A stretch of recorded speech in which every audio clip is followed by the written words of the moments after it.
Testing. 1, 2, 3. Oh my gosh, it works. Holy crap. Yeah! It works. We can do this Nice. thing now. Oh my gosh, no issues. Yeah! Oh my gosh! We And always here love with that. DEZ, short for Des.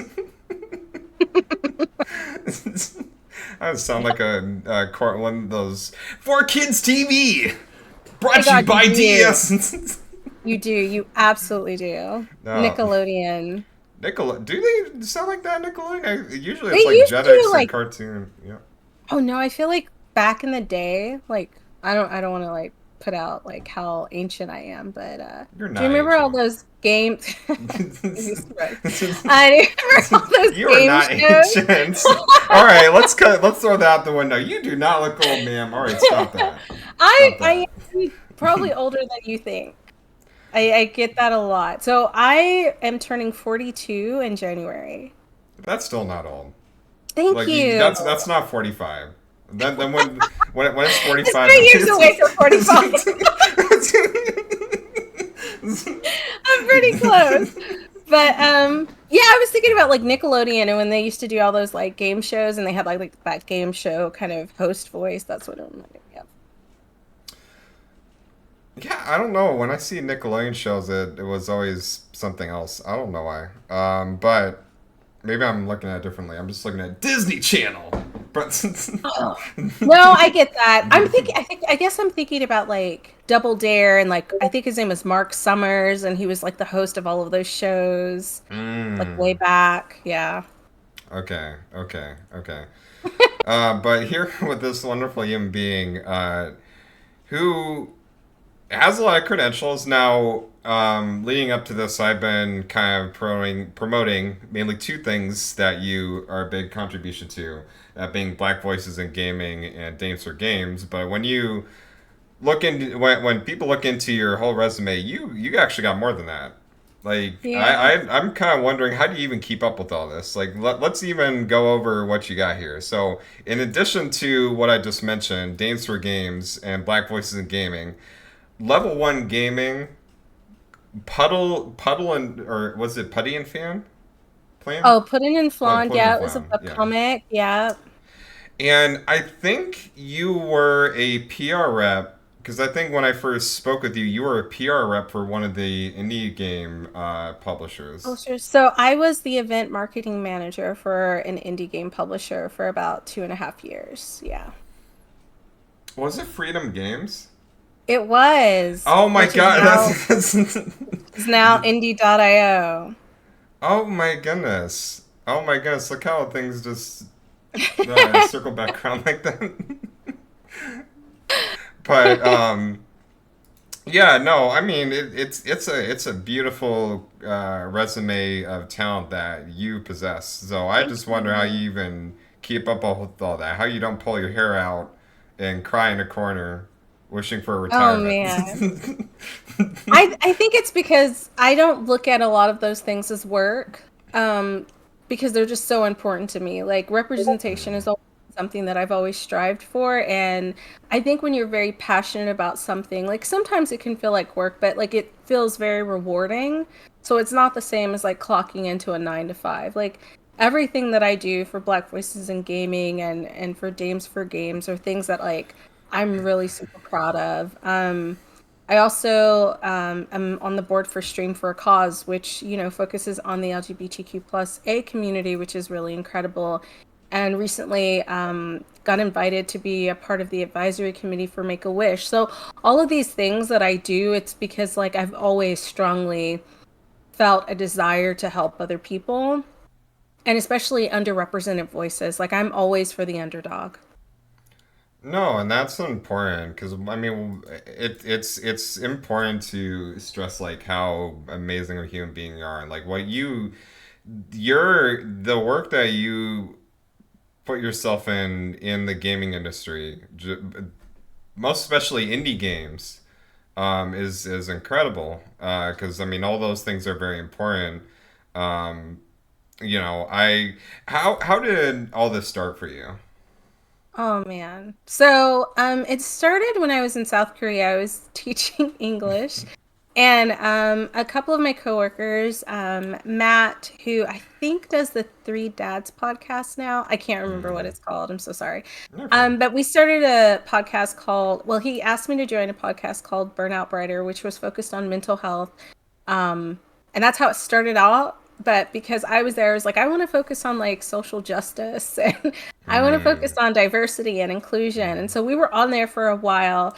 And then after I stopped that, I went into level one gaming on their podcast. But I've been in gaming off and on for about 15 years. So I was part of the development side where I worked with like college friends like Justin when he put out his game Super Combo Man. I was a graphic artist for that.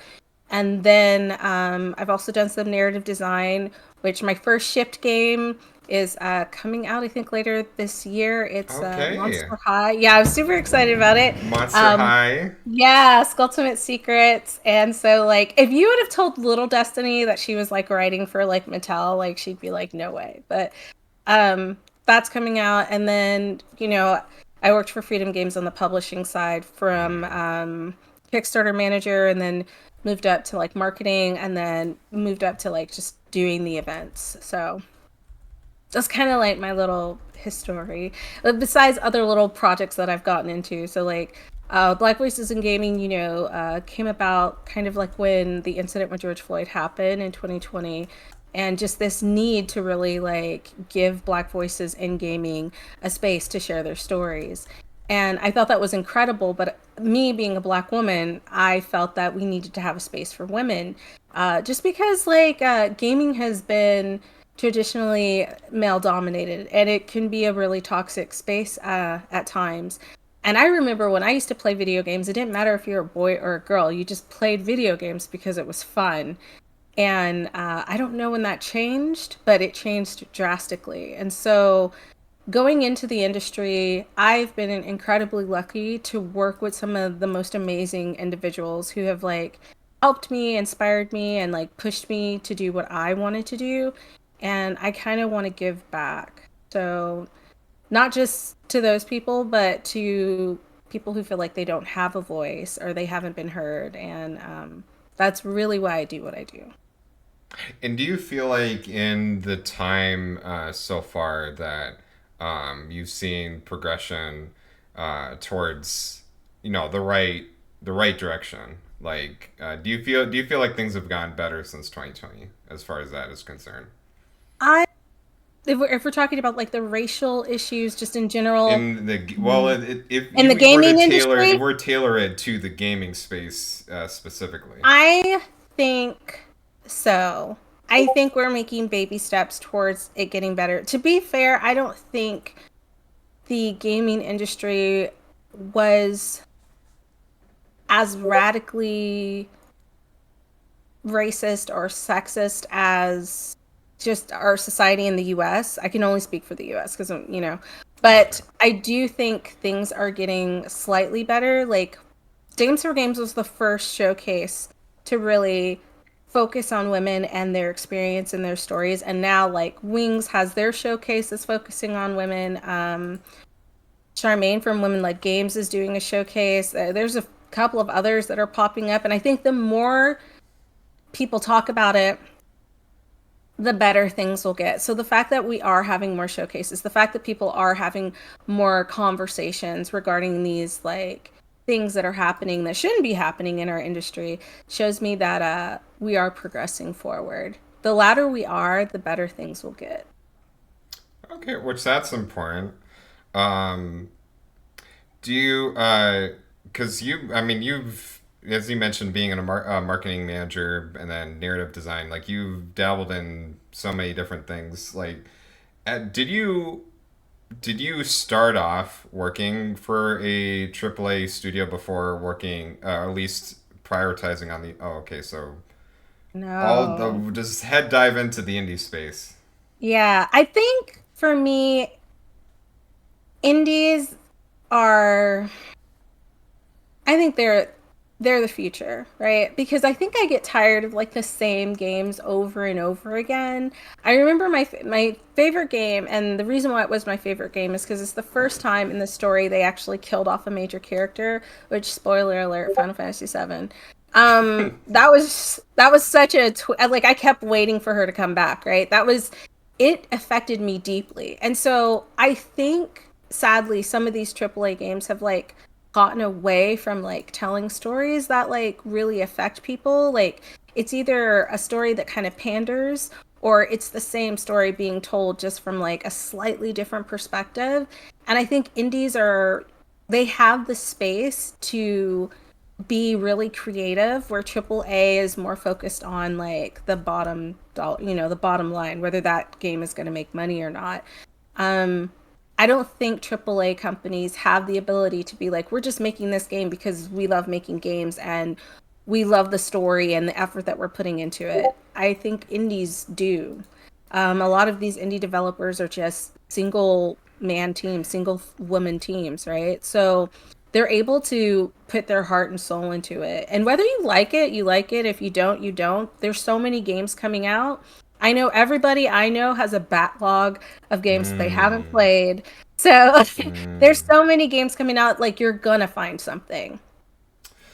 That does bring us to an interesting question about that because I love indie games too, and I say this with as someone who loves indie games, but I would see tweets, maybe even videos.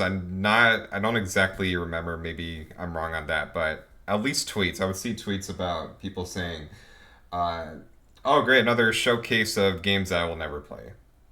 Um, do like when you do these showcases? I mean, when we look at these indie showcases, there's like what 40.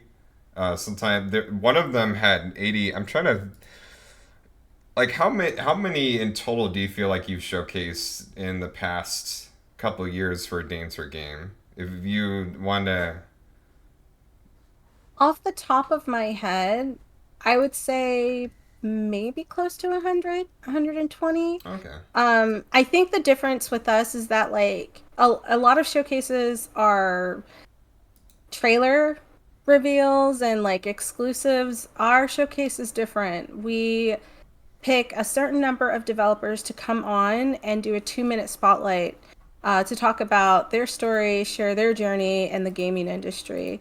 Um, and then we do show some trailers, but the real focus is on sharing those stories. So Yeah. if you've ever watched it, it's not just No, of about course. like these are all the new games that are coming out, right? It's about like, hey, these are people, these are women who work in the industry, women like you and me, and this is what they do in the industry. And if you didn't think you could do it, you absolutely can. Here's some representation to show you that you absolutely belong in this industry and you're needed, wanted, and you should be respected for your craft.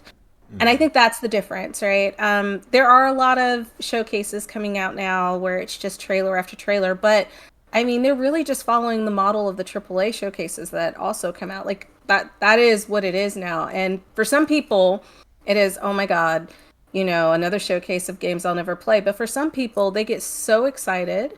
They get the games, they play the games for a little bit, move on to the next one. I mean, you honestly cannot keep up. There are so many games coming out every year. Yeah. um, and I think it's important to have that variety just because not all gamers are the same. That's Uh, true. some people love Candy Crush, and some people think that doesn't make you a gamer, but Candy Crush is a game, and if you play it, then you're a gamer, right? So Yeah. I think it just depends on what your target audience is. My target audience is women and marginalized voices. And so I think the women who are tuning into our showcase are seeing things that maybe they wouldn't see otherwise because it's more than just trailers. It's how do I express this? It's taking the time to really like go to the heart of what an indie developer is and what a woman's view is on working in the industry. No, of course. Like I would watch the Dancer games and like see like just having. there is something beautiful about hearing the experience of making the game from the developer, than just the trailer. What would you say, like looking at this from a marketing standpoint, what would you say makes these all these indie reveals, a plus for indie game developers to get their game out and maybe more people wish list and buy and play? That's really one of the main focuses is to get those wish lists so people can buy and play the games because an indie developer doesn't have the big budget that AAA studios have. They can't put out trailers on like national TV or like cable TV or anything like that. Like it costs hundreds and thousands of dollars to get that done. So like these showcases where like we don't charge people for James for Games. Like it's Okay. just we have a selection committee who goes through all the submissions and then we pick them and then for those who don't get in this showcase we try to move them to the next showcase. Like it really is just about making the space for them to be seen because we do understand that like when you're working on a budget when it's just like you and maybe four other people you may not have like 10K to put together to be in like a PC gamer or one of those showcases. So this is us saying like we want to help and this is our way of giving back to the indie space community.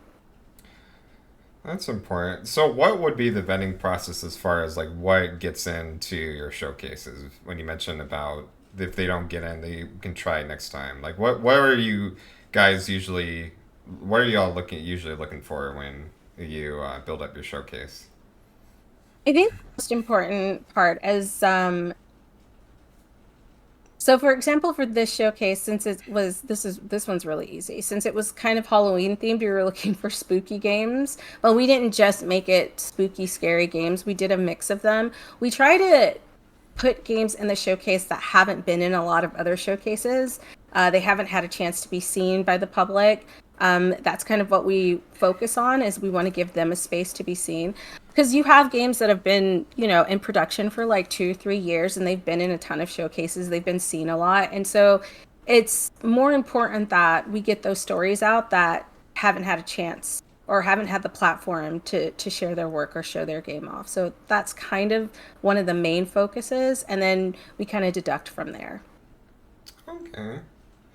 Have you had any experiences where like a game that was showcased from Dames or Games, it releases, people buy it, they play it, they love it, and like, but that game didn't get as much attention prior as it would now, being on the showcase or Dames or Game. Like, it may have been under the radar, but once it was showcased on Dames or Games, now the wish lists have been boosted and the awareness for the game has greatly increased. We've had people come back and say like thank you for being on the showcase, like thank you for having us on the showcase, like it really helped us reach kind of our goals and it got us a lot of wish lists.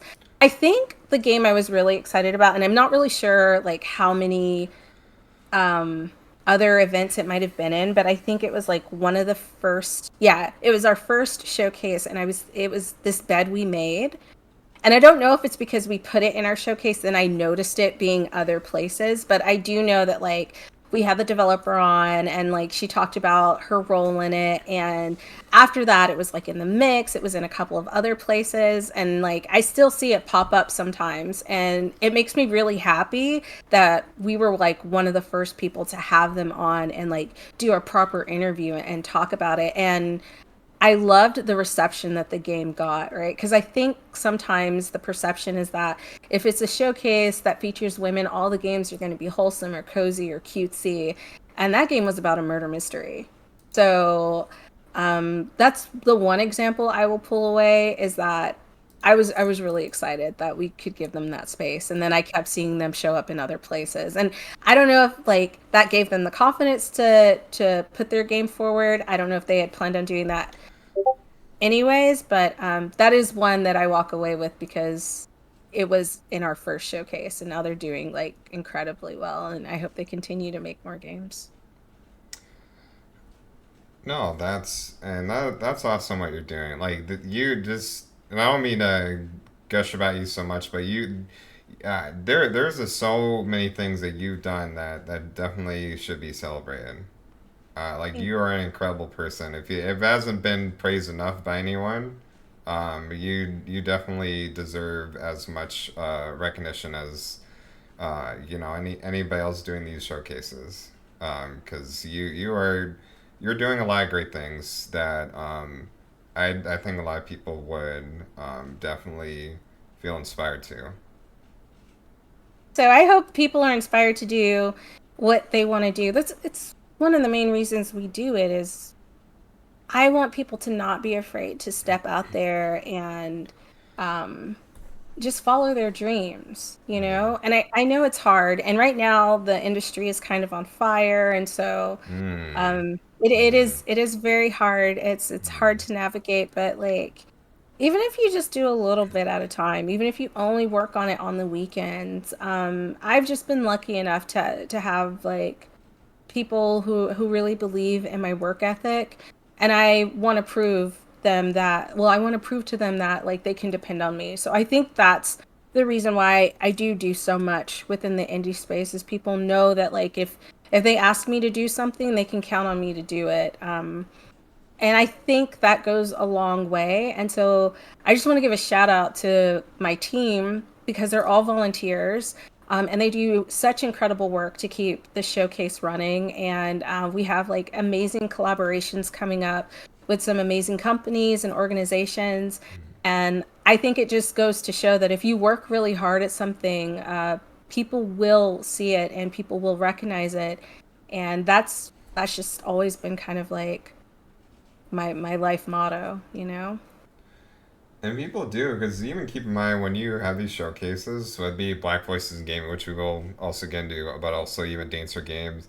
Um, like your showcases are broadcasted on a lot of stations. Even speaking of news stations, IGN, like that's where I would even see your showcases, like seeing all these big news publications and all these eyes on these showcases that you will stream. And speaking of Dancer Games, to even mention this, as a plug for your upcoming show because you have one as you mentioned later in this October. Um, but this is another interesting part: influencer outreach. So, what would you say about influencer outreach being a benefit to these showcases? Oh man. So I think one of the important things is that like we want people to realize that like we're working with allies. This is not like a whole like we hate men and we don't want to work with men. It's not like that. Mm, Like we absolutely want allies. I think it takes everybody to work together. Basically that saying where like it takes a village, it really does, right? Like um we can progress faster if we work together. So my original thought when I decided that I wanted to do Dames for Games like maybe like 6 years ago was that there are so many different roles in the industry that I think we should focus on. And content creation and content creators and influencers are one of those, right? They are part of the industry. I hate that people tend to separate them um, because they're just as important as developers. I feel like it takes all types to keep the game industry going, right? And so this is our way of kind of like giving back, right? And also reaching out to other communities who may not be up on watching IGN all the time, but yeah. they'll tune in and watch their favorite um, YouTuber or their favorite content creator. And I think what we want to do is we just want to continue to spread the message. For me, it's about building a foundation. And once we build that foundation and it's solid, then there's no telling where we can go. And I think just from being a little black girl and like not really seeing myself in cartoons or games and things like that, that's always stuck with me. So I'm hoping that I know the people who watch IGN are usually hardcore gamers, but I really want to reach those people who don't watch IGN but still love gaming. So that is really my focus, and that's why I wanted to include influencers and content creators so that we could broaden our reach to like all the gamers, whether they're little girls, whether they're like older retired women, just anybody. And then especially part of the LGBTQ plus community, um, other men who are down to help us and support us. Yeah. Just trying to get to as many people as possible with our mission. No, of course, and I have it live life, love, laughter, happiness, peace, and blessings from Bright Eyed Sunflower. So, I Thank mean, you. I know we're focused on. I mean, this is live, so there will be people who come in the chat. They might ask questions, so we'll read them. But Absolutely. yeah, just people just generally saying hi and just very interested in your work and what you um, your incredible deeds. On that subject though of influencer, because I want to know what you think about this. There was a debate. I don't know how long ago, but again, this is probably Twitter talk. But as far as indie developers working with influencers, there is debate on whether or not influencers they need to be paid just for playing the indie developer's game.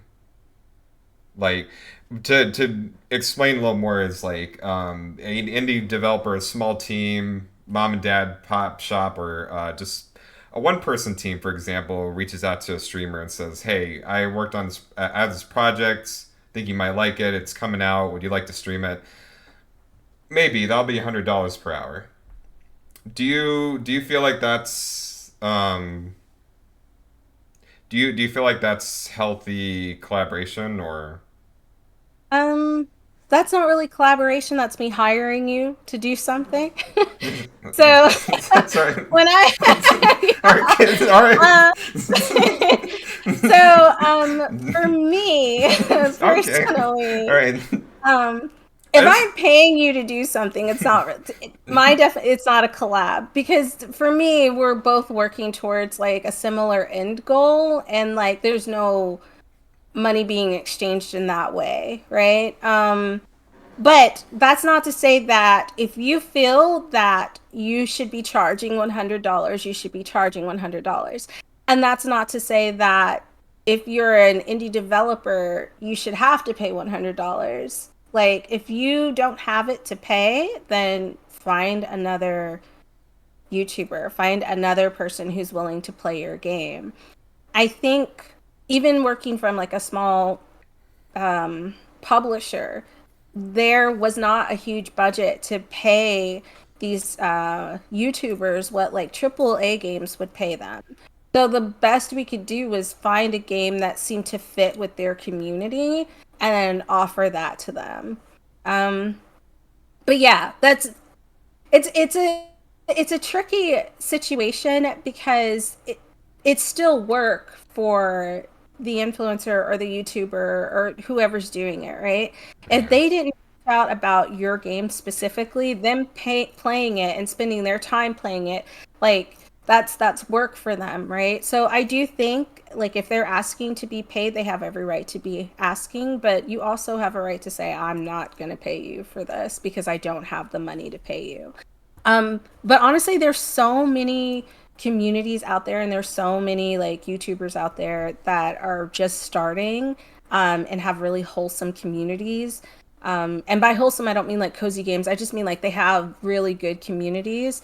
Like reach out to them. I think the issue is that people are reaching above, right? They're reaching like for bigger names and like sometimes the best option is to reach across the table. And they may not be as big as some of the other people, but they may be really loyal. And you have no idea when they're going to get really huge. And because you've already built that relationship, like they're willing to pay your games anytime you have a game coming out because you've taken the time to build that relationship.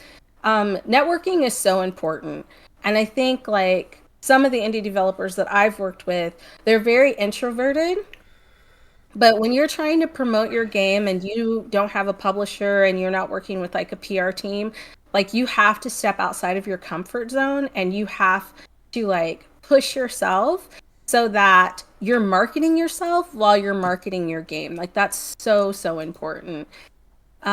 And I think a lot of people don't understand that. The really important thing you should do before you decide to publish your game is build your community.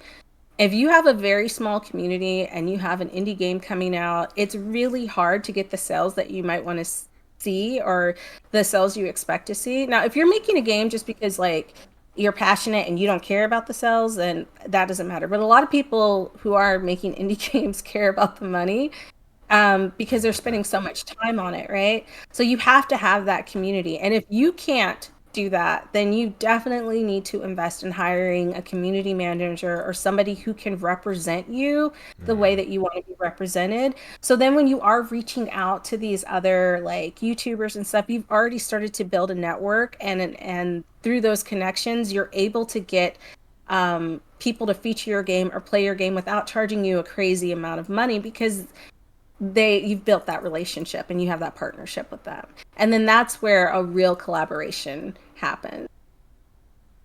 okay. No, that's important. I thought that was just interesting to bring that to you because there was some like back and forth, and I think um, I mean I don't want to again I'm not for drama, but it was just back and forth on like whether or not like a developer has to pay a content creator to stream, um, or like they're taking advantage of the streamers, think something like that. I feel like some things are missed when you're only looking at one perspective. So, Absolutely. um, Absolutely. Now, if they're an indie developer and you're like, you got to pay $500, that person doesn't really want to play your game. So just move on to the next, you know? yeah, Find somebody who wants to play your game and who's excited about playing your game. And again, that comes with like creating, like having that back and forth and creating those relationships. Do I think content creators should be paid for their time? Absolutely. Can yeah, you find content creators who will play your game because they love your game and they love the genre of it without asking you to pay them? Absolutely. okay. That is a very that's a very great thing to look at. Now, uh, moving on from Dancer Games to and just before we move on for that, I also wanted to let y'all know that the uh, well, actually titled Ghouls for Games is October 24th. So I Yeah. mentioned, I talked about it, but the date for it would be October 24th. Do you know the time? Yep. It's going to be at 11:30 a.m. Pacific Standard Okay. Time. Okay. All right. So, yes, you should definitely check that out. But Black Voices in Gaming, which is another incredible organization, um, and seeing is that also a part of the indie game exchange or the indie game mix, or is that like its own separate No, and thing? I think a lot of people think it is because Justin is like the face of it and he does Gotcha. so much in the indie space, but it's under Experience, which is like an umbrella nonprofit organization, right? And that basically started with Justin and Alfonso Hooker. And then their business developer I'm sorry, is it business developer? Am I thinking of that right? Am I saying the right word? Yeah. Anyways, the person who handles business and partnerships Their um, PR, their publisher. is David. Not PR, but Okay. like he specifically deals with like business development is David. And then there is a board, and that includes me, Sive, Sean, and a few other people who are on that board. Yeah. Well, it's still awesome because I mean, as you mentioned, the need for diversity. Back in 2020, you could even say even before then, um, uh, and that I leading up to this interview, actually, I talked to black game developers or aspiring black game developers, and they were telling me how 1% of black game developers are able to get jobs into the AAA space, or at least the AAA space by 1% makes up for marginalized creators. Yeah, it's kind of insane. But I mean, like, I feel like the games that come out kind of also reflect how the industry views minorities. And that definitely needs to change. And I've seen some steps in changing it. I mean, it's almost the same with the movie industry, right? Like, I think Black Panther was the first movie to come out where they didn't include like a huge, basically like blockbuster name of a white actor, and that it held on its own, which is why like they pushed for the next one and things like that, and that it did so well just with a cast of like black actors. I think the same thing needs to happen in the game industry, and I don't think that they feel having a black protagonist is really bankable, Do you? and that's a problem. Yeah. Well, do you? Because I know, like, we want to point at even modern examples today, like the new Assassin's Creed game, in that's one of the main characters, one of the two characters you can play as is a black historical figure, or based inspired by a black historical Bye figure. bye. Um, and there was some pushback by it, calling it DEI. DEI tends to get thrown out a lot whenever there are black main characters, or even black-led organizations. And I hate that. You all don't deserve to go through that, and it does kind of upset me that whenever there is a black main character, it has to be DI, it has to be some other organization, it has to be a conspiracy theory, and not just simply because they just want to have a black main character. That was on the drawing board what they when they decided to design the game. I mean, I'm sure you can shoot out any conspiracy theories that there are third party organizations telling you all to have black characters. I mean, It's just, what I it's, it's kind of insane just because of like the world we live in is full of different people from all different backgrounds, and yet people are upset that there are different races or, cultural differences in these games. And the thing is that like the world is not just one culture. It's made up of many different people. We're all different shades. And so having that representation in the media that we take in is important. Um, and I think a lot of the people who push back are people who are not marginalized, and they're so used to seeing themselves that they don't understand what it feels like to not see yourself, and what it feels like to actually see yourself represented in a media form that you've always loved and you've grown up playing. So I think that's really the main issue. And you'll always have people like that, which is, I mean, sad. But then you'll always have people like us who are continuously fighting to be seen, heard, and respected. So, yeah. Well, my hope is that as time goes on, as you mentioned, baby steps, is that it's this is more normalized, or at least there's not so much of a. I mean, I'm sure no matter what there will be, because there are people who just think like that. But my hope is that you do get a Black Panther in video game form, regardless of what it could be. I mean, I'm sure there are some AAA games with black main characters coming out that may or may not be on the top of my head, but uh, yeah, I don't mean to go up on no, the it's negative fine. part. No, I just it's just like I have. I mean, it extends to even black gamers. You mentioned influencers, black influencers, and trying to be content creators and get all sorts of racist stuff, and black game developers getting criticized for DI and oh, you know what? That's right. There was a game that came out earlier this year. It was published by EA. was called The Legend of Zhao. Oh yeah, I know what you're talking about. Yes, Yeah, yes, yes, yes.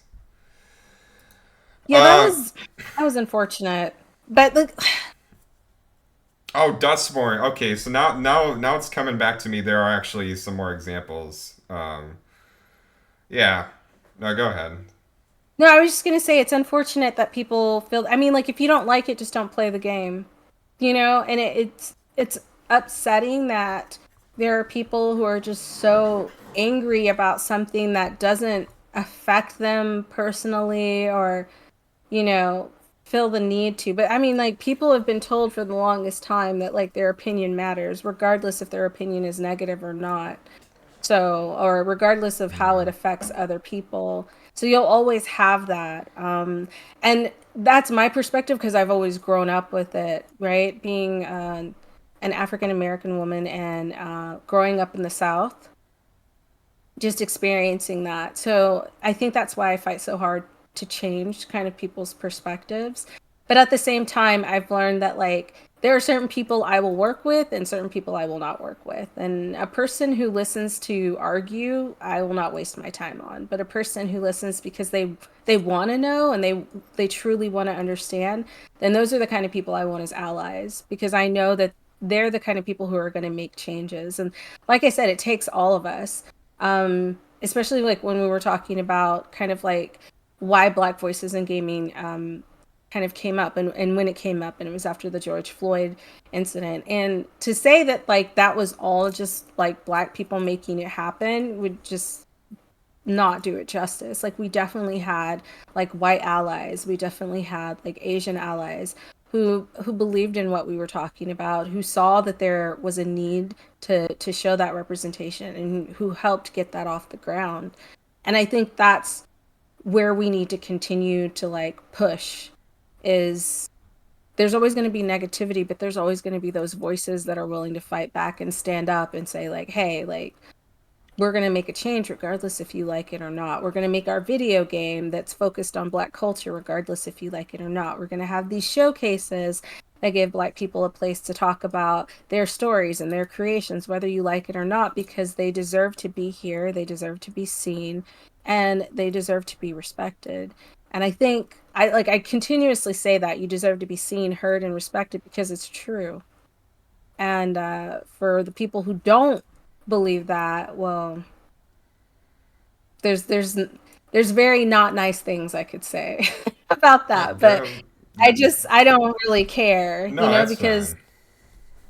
it's just it is the way it is, and there will be those people who are just jerks, and there Yeah. will be those people who don't really understand what's going on, and then you can explain to them why things are the way they are, why you fight so hard for what you fight for, and why you believe in it.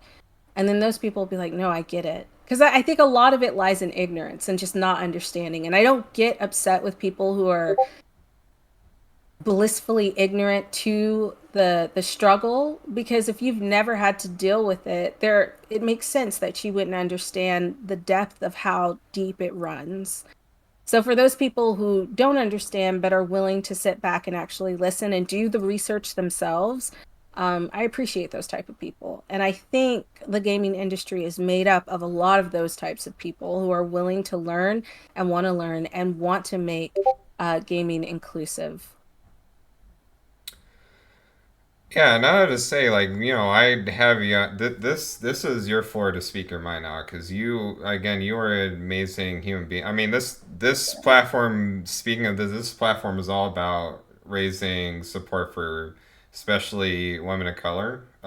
So I don't want you to censor yourself. Whether it be something positive or negative, if there's something you want to say, you can say it. Don't Thank pull you. back. But to flip this unfortunate negative on a positive, I would say that there are even more just sincere, sweet, beautiful things about, especially this organization of Black Voices in Gaming. To put an example, there was an indie game that was on Kickstarter. It was called Pigeon's Mission, and it's this retro 2D platformer. The concept is It's a Nintendo game inspired platformer where the dad is taking notes from his son. Like the whole story and the whole world is just inspired by his son's his son's creation, and it was like so close to not succeeding its Kickstarter goal. And on the last couple of days is when Black Voices in Gaming, decided to code tweet and they passed their funding, and this is a game that's actually coming out. So there's beautiful It- things like that, just yeah. very very wholesome things like that. Not about rate, like they aren't. It wasn't they were struggling because people were being racist. It was just like it's a first time game made by a dad who really loves his son and wants to bring his creation to life, and it wasn't hitting 100% until Black Voices came in and helped out, and I really And that's appreciate what that we of should them. be doing. Yeah. Like, I think that's the main reason why we have Dames for Games and why we have Black Voices in Gaming. We just really want to help. Um, because I mean, like, just statistically, like, marginalized voices don't get the same type of funding opportunities. And I think if we can help by just retweeting, or if we can help by having you on the showcase, and we can get more eyes on what you're working on, then like that's what we're going to do, because we love doing that and because we believe in it. Yeah, so that there's things like that are awesome. And I only hope that, like, speaking of having more marginalized creators, that there's this, like, the roster of black game developers or games made by black men and women, and especially non-binary. Um, that roster just keeps expanding as you keep doing it. Well, I definitely think it will. I think seeing yourself in places that you did not think you had a chance to be in really inspires a lot of people, which is why representation is so, so important. If you would have asked people years ago, or even me years ago, do you think you'll ever be on IGN, which was never a goal of mine, but do you think you'll be on IGN hosting a showcase about women in games? I'd be like, no, I don't think so.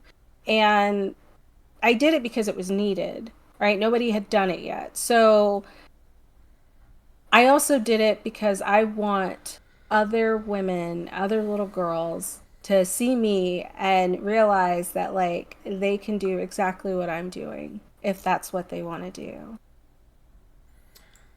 Okay. Um, and now while we have like Dames or Games is the next thing you know coming up for you. Is there anything you had to say about, like, as far as like upcoming things or like plans for Black Voices in gaming? And I think we're going to be working on being more active with our community across socials. I know we kind of want to like go international with things, and like in the future do like physical things as well. I know that like we're working with colleges and things like that. But I can't say too much yet No, because I there's a get lot of it. things that are I'm like not. still in the works. That No. like these are like big goals that like are in the works that we're hoping to accomplish as we move forward. I'm pretty sure like I'm not sure if you're aware, but we did take over the well Humble Bundle used to have the Black Gamer Developer Fund, and that's now under Experience, which is what Black Voices in Gaming is under and Dames for Games is under. So like we're still continuing to strive in order to provide funds for marginalized voices, not just for Black developers and not just for women, but like we're expanding so that we can help everyone that we can possibly help. Okay. Have now with all that being said, like because I mean we were running down even more examples that like I'm even just going down the list as we're talking here with Black Voices in Gaming. Um, like even having a film adaptation of one of these games that were like El Paso El Paso Elsewhere. elsewhere. So, Yeah. like, I mean, you'd say like we haven't had our Black Panther like game yet. I feel like things like that Oh, might go that's to gonna be huge. yeah. Yeah, that's gonna be huge. And I'm super excited for Zalavir. That was incredible. I interviewed him for a completely different game on Black Voices in Gaming. But he deserves it. He works really hard. And so like I'm excited that he's getting these opportunities. And seeing him get these opportunities means it'll open up doors for others to get similar opportunities. So like I said, it's baby steps. And I think we are making progress. In that sense of baby steps, what are future steps in aid to Future keep steps. to tip the scale? If we were to tip the scale of, I racial think equity in game development. the future is to not have a show like Black Voices in Gaming because it's just so normalized. To not have a show like Dames for Games because it's just so normalized that we don't have to create special spaces specifically to share these stories or to get this funding. Like that's really the end goal, right? You start these things because there's not the opportunity there, right? There should be there. So we want to get to the point where that opportunity is not, what's the word I'm looking for? Is not the exception, it's the norm. And I think that is the end goal for Black Voices in Gaming and for Dames for Games. Yeah, like besides, I mean, obviously the racial or the racist voices on the internet, and as far as the big AAA game developers, like what should they be doing specifically to ensure to tip the scale? Oh my gosh, hire some of these incredible developers. Now, I don't know if like these developers want to work for AAA because it takes Mm, away some of your freedom, right? But if you mm. don't want to hire them, then put some money behind them. Include them in your showcases. You know what I mean? I think that would be incredible. So many people know these AAA companies because they've already built a brand. So you have Xbox, you have Sony, PlayStation, you have Nintendo. Nintendo has started to do that. They now have an indie showcase. Do Yeah. that. You know what I mean? That gets a lot of people to see these games. And I think that's a step in the right direction. So I would love to see more of that.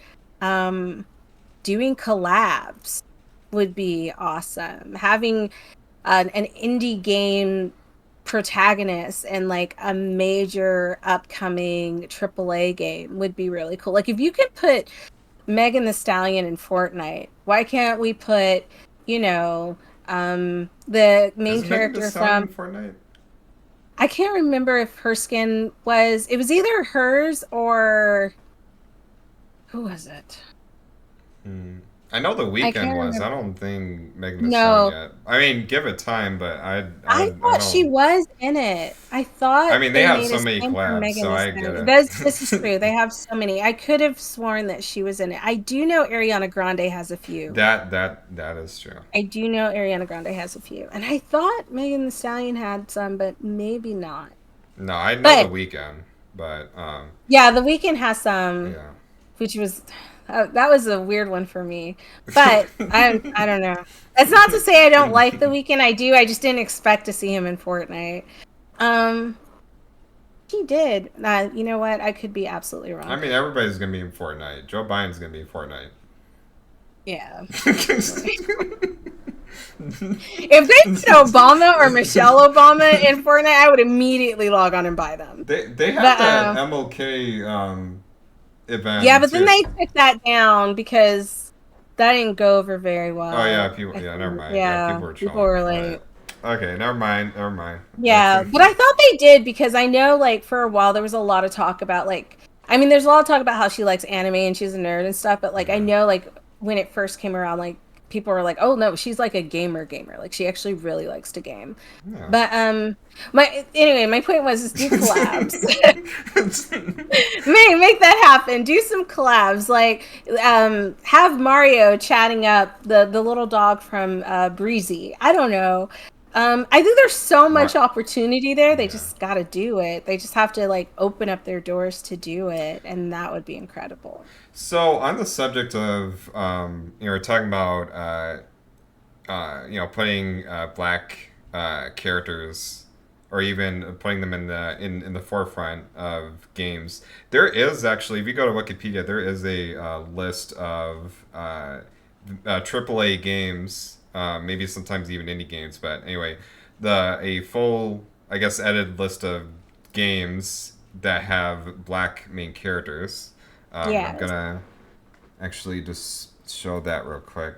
Um, so for those listening, because there will be an audio version of this, I basically went to Wikipedia here, and you type in video games featuring black protagonists. They kind of go down a list like you see Def Jam, video games Michael based on Jackson had Spawn. his own game. I don't know why they're like Michael Jackson related video. He had his own game, Moonwalker. Yeah, and you got like 50 Cent had his own games. Grand Theft Auto, San Andreas, Vice City Stories. But like you go down and listen, you'll kind of be like even back in the N64 games, they had a superhero they had a comic book game called Shadow Man, and which they recently remastered. So, oh man, that's right, Spider-Man Miles Morales. That was another one. That's a big one. I think Yeah, it's because like I think one of the things we have to think about is like how much marketing did some of these games get versus other games, right?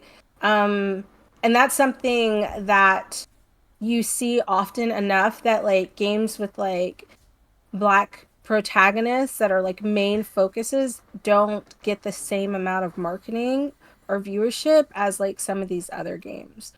Um Oh yeah, Subnautica Below Zero. She was black, but you only really see her hands. But she was black. well, yeah, Um, I mean, you hear her too, right? yeah, But yeah, like I'm it's even thinking great. about some of Yeah, this. Like PlayStation, they had a spiritual successor to Warhawk, which is Starhawk, and yeah, the main character was a black man, but I don't know if that game did well, but I enjoyed it. I played it, but yeah, you look at some of these games and like yeah, some of these they aren't like super popular, but you see, at least the reason for this list, you see that even where the status of the gaming industry is at now, it's like every now and then there's still companies out there that are having black protagonists. Is just the matter of are they going to blow up as big as Black Panther? Because you can't even like we just talked about Dustborn, El Paso, Mafia 3, and some of these characters aren't, you have a black protagonist you can play as, like Left 4 Dead 2, but as far as, Half Life Alyx, Halo 5 Guardians. Um, yeah.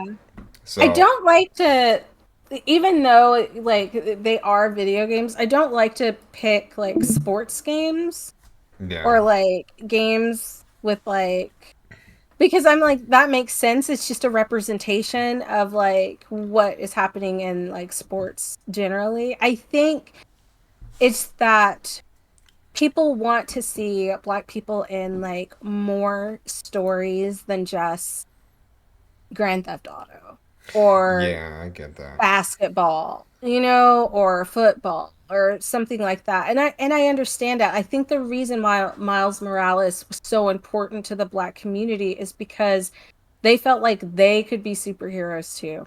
I think that's the same for why Black Panther was so important, is because there had never been that kind of success for a black superhero. And it was like incredible, like the outpouring of love that those characters get. So it's there, and I think the industry is seeing that it's there, so they just need to make it happen. I think the thing that's different with Miles Morales and um, Black Panther is that they were comic book characters. They are comic book characters. They are established characters, right? And then they came out with movies, and then they saw how well those movies did. And so then they made games off of those.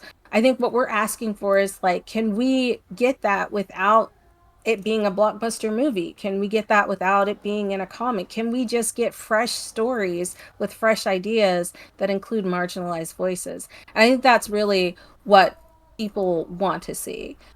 And of course, people are going to love like Grand Theft Auto and people are going to continue to play all these other games. But like, there are a few of us who are like, why can't we be in a fanciful world like Final Fantasy? You know, like, why Mm. aren't we included in some of these other games? And I think that is this is opening up doors for that. I think El Paso Elsewhere is a huge an incredible example of an indie game with a black protagonist, and they're like, this is so good that we're going to make a movie off of it. It's not the other way around. And I think that's incredible. Yeah, no, that is. I mean, I do wonder, like, what the studio behind. I guess I should even see like what studio it is that is making. Because like Disney, they have like 200 or $300 million. So I would only imagine like what they work with, how to bring a game like that to live action. Assuming I'm that's their excited. yeah. Me Yeah, too.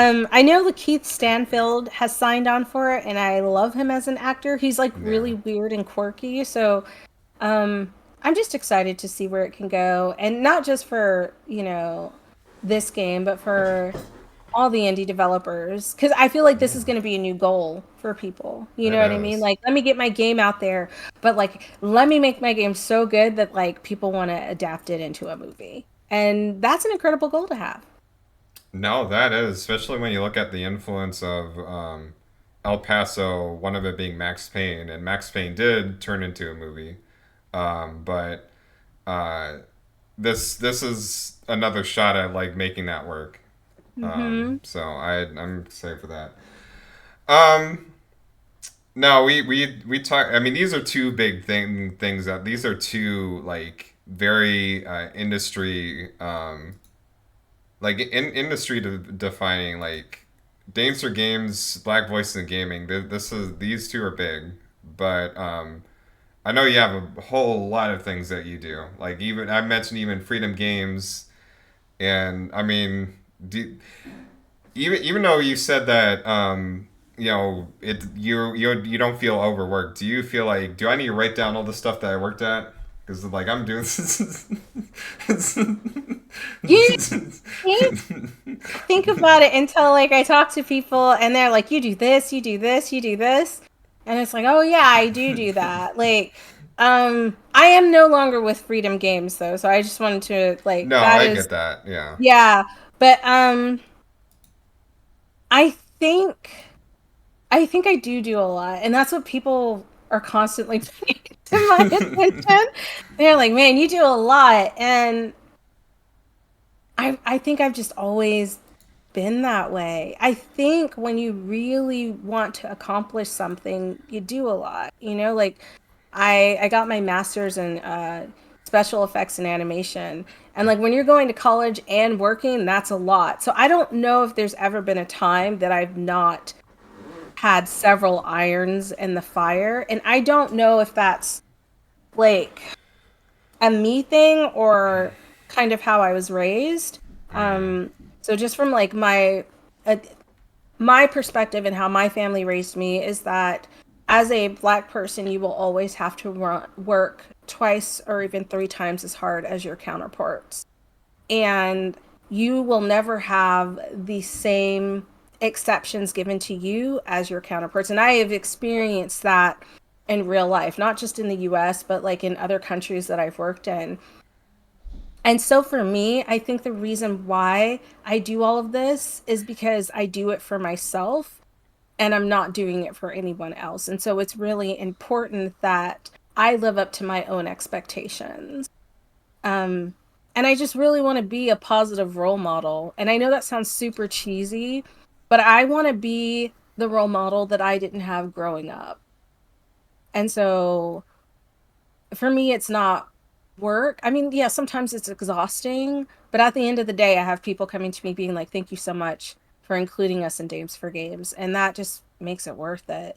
Thank you so much for taking the time to like interview me on Black Voices in Gaming and like going to events and seeing people that I've interviewed and like being like, "Oh my God, your game came out, like it's doing really well. Oh my God, they're making a movie about your game." Like that feels so good. And maybe it's selfish, but yeah, that's where I'm at. Like I want to be my own role model cuz I won't let myself down.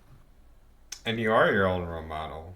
I Yeah. mean, just even think about how powerful it is for especially for a black woman to run just run things, like be in leadership. You created Dancer Games. That is your creation. You are the co-host. I know there are other people behind Black Voices in Gaming, but you're still an essential figure to something that is so influential. And I mean, now we didn't talk too much about it, but level one gaming, and then like They do over there.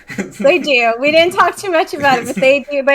That's my family. Baron and I fight like brothers and sister all the time. Like he gets on my nerves, but I love him. And Fame also gets on my nerves, but I also love him. Um, they are incredible. They work so hard, and I think that's why I love being on their showcase. Like they also give me the time I need when I need to step away and work on my own stuff. Like we're all fighting for the same dream, right? And I right. think it's nice when you have that camaraderie, you know? So, yeah, big ups to level 1 because I think they are the type of people who will always open their door as long as you come through as a genuine person. Like they really give everybody a chance. And they gave me a chance just writing. And I started writing with them and I sent like one article. And they were like, yeah, yeah, we'll bring you on. You can write about anything you want to write about. And I was like, that's incredible. But I think they're just they're really good people and I feel like they should be bigger than they are now. But then again, that's that whole discussion of like people not recognizing people and marginalized voices and et cetera, et cetera. Because they've done some incredible work and they continue to do it and it's hard. It's hard because, you know, Baron and Fame are parents. Like they have families, they have day jobs. Like you have a day job, I have a day job. But with kids, that's even extra. I don't know if I'd have the energy Mm, if I had children. mm, mm. So like they put in a lot of time and effort. They're flying out to these events, they're doing these interviews, and that is because they are extremely passionate about what they do. And I think being around other passionate people keeps me where I need to be. So. Yeah, no, that's a great way to summarize it because I mean they are talented, and that's the thing not to ignore. And I'm sorry, I didn't mention Dallas and Hugger, but they are I know you like got sounds so like they much. don't do It's anything. like But it's not this would be it's like five because hours long if we I go through know, but everything you they're do. incredible too. So I don't want you guys to think that they're not doing work behind the scenes. It's just, there's so Okay. many people that I work with, and there's just so like not a lot of time. But like everybody, when I say level 1 and everybody's incredible there, I mean like every single person that you see on the podcast, that you see working behind the scenes, all the writers. Like I'm not going to go through the list of names because I don't even know all of them, but It's okay. they're all incredible, honestly. Just They make do sure you it on write their own down. time. Nobody's getting paid. They do it on their own time, and Yeah. that's important. Like when you want to work with somebody who's passionate, they're like, "Yo, like I would love to do it for a paycheck, but I'm also doing it because I think it's important and I love it." Yeah, but you are also important.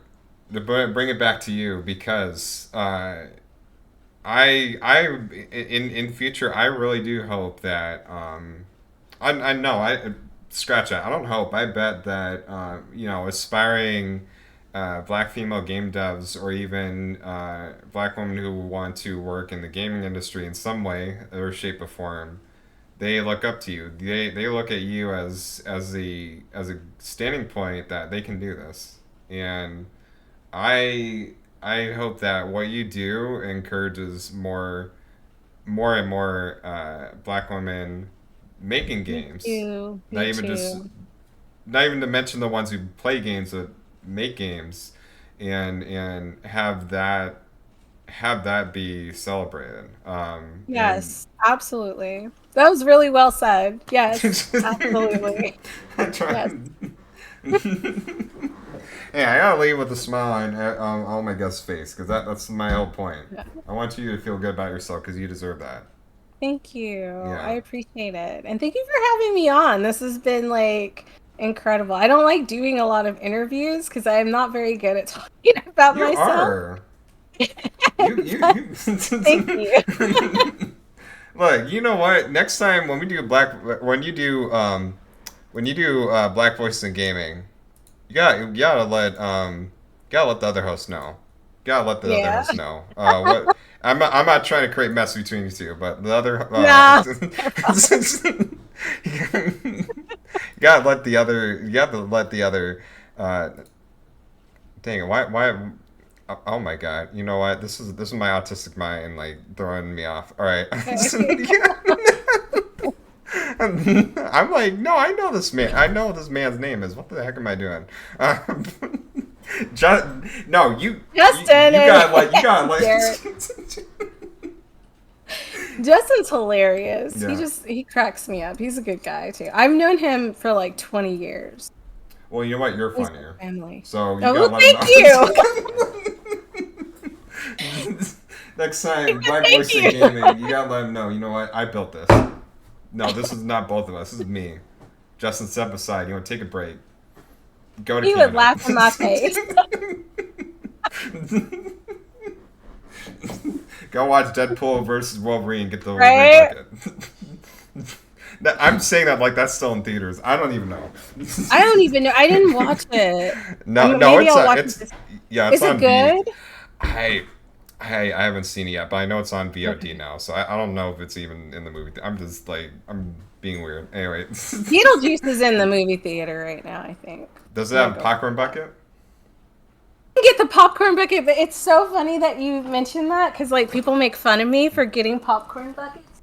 No. I get the Batman one that like Tom Oh, the got it. Batman. Yes, for like the 85th anniversary. Like I had to go buy it, so I just walked in the Oh, theater and I was like, I'm not coming to see a movie and I don't want any popcorn. I just want the bucket, and they were like, that's okay, gonna be me. I'm gonna do that too, man. yeah, Man, it's like I don't even like the Venom movies, so I want that Venom popcorn yeah. bucket, so I just want the popcorn bucket. I can put my hand in Venom's mouth. Anyway, let's just get let's get. This got rated R real quick. All right. uh, Poggers. No, I just gotta give a quick workout. Oh my gosh. No, Pawn Express is proudly supported by two amazing companies. I just want to give a quick word to Poggers, which is a energy, hydration, and sleep mixed drink, similar to things like G Fuel or Rogue Energy. But again, the big twist is they also include recipes for sleep. If you are staying up late and you need something to help you go to bed, they have sleep mixed drinks as well, in addition to Mm. energy and hydration. All amazing fruit flavors. We're just a cute little small business. Uh, Poggers. It's excuse me, man. Exclamation mark Poggers for 10% off all orders, and 10% of those orders go back to Pawn Express, so you're supporting a great business as well as a wonderful show. Also proudly sponsored by Humble Bundle, amazing service for getting discounts on games. So exclamation mark Humble with Pawn Express, again, the code 10% off. 10% off goes back to Pawn Express. So thanks to these wonderful two people. And also that recently I am now part of the content creator collective, the Disability Career Collective. No, sorry. Dang, I need to I need throw. I need. And I was laughing so much. I'm like, from Let the me top, clear my throat, from the right? top, from the top. No, Content Creators Collective, and thanks so much for this opportunity. Definitely gonna do more with that. But amazing group supporting disabled creators like me. I am an autistic adult, so this means a lot that this exists. Led by the wonderful Chi Chi. Um, and I will be updating because I did just get onto the group. I'll be updating more about that organization as well as things with that. Des, where could people follow you? Yeah, you can follow me almost everywhere. So, I'm most active on Twitter these days. So at D as in dog, N as in Nancy, B as in boy, C as in cat, 32. If you find my Instagram, keep that to yourself. It's Oh, very okay. wild. Oh, My Instagram is like where I share very like my wild. personal. Very what? Oh It's my just god! I not thought you were business so oriented. wholesome. I'm Oh, look. wholesome. It's not like feet pics or anything like that. It's just I wasn't even more. thinking. Oh my! What are you coming up with, girls? You said wholesome, and I'm thinking, what's the most wholesome thing I can say? And it's feet pics. But you can also find me Okay. on TikTok and Instagram at Liquor Store Diva. A lot of people are like, where'd you get that name from? I just thought it was funny, so Oh, that's okay. why it's there. Yeah. So yeah, hit me up, and if you're interested in supporting, and what I mean by supporting is not just like monetary, but like anything. If you want to share and just be a part of the community that we're trying to build, please let me know. We open our doors to everyone. That is definitely important. And this right here, this interview is, of course, streamed on Pawnspress, twitch.tv/Pawnspress. Edward Pawnspress, except Twitter/X or whatever at ChasePawn64. All interviews are immediately uploaded and saved onto the platform for any listening, for clips, and I also keep the audio version to put on Spotify. I definitely work on updating that. Again, new changes, all that good stuff. Um, for today, I am actually going to continue streaming because I did get, speaking of collaborating with game devs, as we talked about earlier, Playtonic came out with a new racing Ooh. game called Victory Heat Rally, which is like an arcade, colorful racing title. They gave me a key to stream the game, and I definitely want to do it because it looks really cool, and I love Playtonic. So we will. This will be a segment that I'm going to end, cut off, and save and upload immediately. So thank you once again, Dev, for Des. God, you know what? It's Let me okay. get. You know what? You know what? Let me get some. Let me get some. Let me get some. Let me get some. Let me. Quantumanium flavor G Fuel. See, I hoe out for G Fuel and Pogger. See, I Nice. I don't discriminate. You said I don't discriminate between energy drinks. I like them No. all. See, talk about inclusivity. Tip the That's scale. fair. Just That's tip fair. the scale. You know what? Tip the scale. Hmm. You know. All right, let me get my weird butt out. Didn't go to the street. All right, those who are tuning in, again, the stream is going to continue, so we're going to go ahead and transition to the gameplay portion with Victory Heat Rally, courtesy of Playtonic. But this is the end of the interview. Again, please follow this amazing human being. I will link her socials one more time on the Twitch chat, but again, um, as mentioned, if you were to simply go on X, formerly Twitter, DNBC32, that's DNBC32, and you'll have links to all of her wonderful collaborations currently. So that is that for now. Thank you so much, and I hope you enjoy the rest of your day and realize how amazing you are. And Thank you. I'm gonna go play some Remnant.